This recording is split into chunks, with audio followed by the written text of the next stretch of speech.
You just fucking died! You just fucking died! You just fucking died! You just fucking died! You just fucking died! Hey everyone, and welcome to another episode of Iron Man Skyrim. Now, in case you forgot where we left off last week, we were just about to recover the White File for Norelian. Now, this is a pretty standard dungeon crawl through some Nordic ruins, but I actually feel like I'm getting to really get a handle on this character.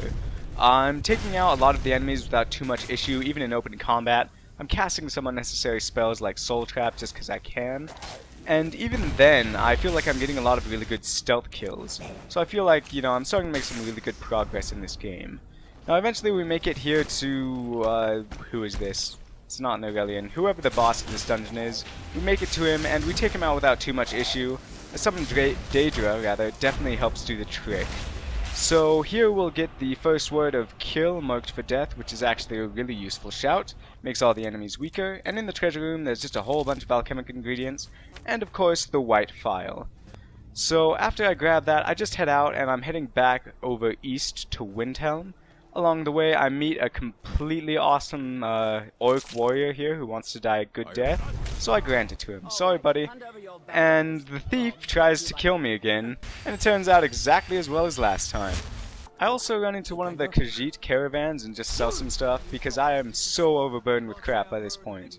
In Windhelm, I turn in Norelian's quest, and he's a total Scrooge. He gives me like 5 gold. Now, while I'm here, I figure I might as well do the Blood on the Ice quest. This quest, even though they patched it and fixed it, is still super broken. The point is that we find a serial killer of a couple of girls, or women, I don't know. But it is still just broken. It's completely disjointed, doesn't make any sense. So I get permission from the guards, and I come up here and I investigate this scary house. There's a reason the game is rated M. And there's some clues that point me to Wolfearth or whatever the I'm living. And I'm not sure why. But he's all like, please, as though I would kill people, I'm just a scary wizard. Go here and you'll find the real killer. And the real killer is this dude, which you would know if you ever broke into his house, which I did. I so broke into his house. So he pulls out a knife and I show him that, come on man, we're in the age of magic. So I take the Daedric Potency perk when I get the chance, just because it'll help level out my Daedra, and that will be really useful when I'm using them. So I hop on a carriage to Riften, and I sail on down, and I complete some quests.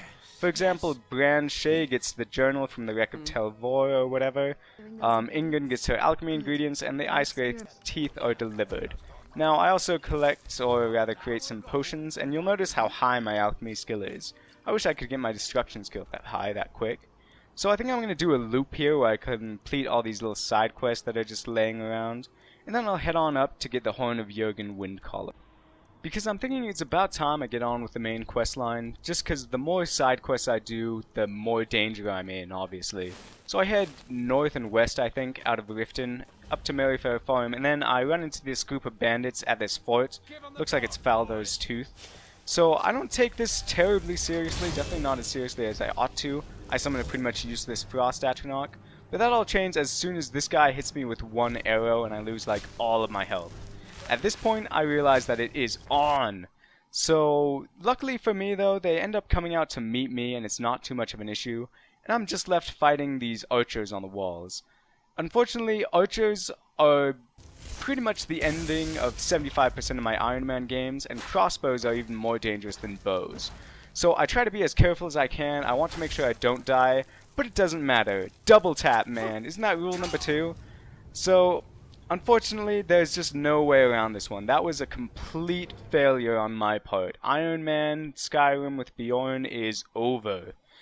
But, I actually really don't mind that much. I had a great time playing Bjorn. I'm a little sad because I felt like I was really starting to get a feel for him as a character, but that might be very well what killed me. I got a little bit overconfident, and I should have been sneaking around a lot more and not going on so many pointless side quests.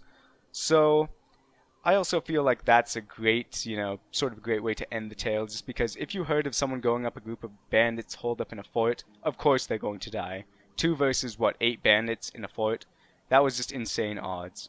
Anyway, I did have a really good time with this. I feel like I've learned a lot about video editing and audio recording, and I would love to give it another run if you guys are willing to watch. So if you're interested in seeing a Season 2, I think I'm going to give a run to sort of a stealth, close combat guy. Maybe I'll throw in the bow in the beginning just because that's always really useful to have a ranged option. But if not, everyone, thanks so much for joining me. It's been a lot of fun, and hopefully if you give this a try, you'll have more luck than I did. I think it's functionally impossible, but that might just be me. So good luck everyone, and thanks for watching.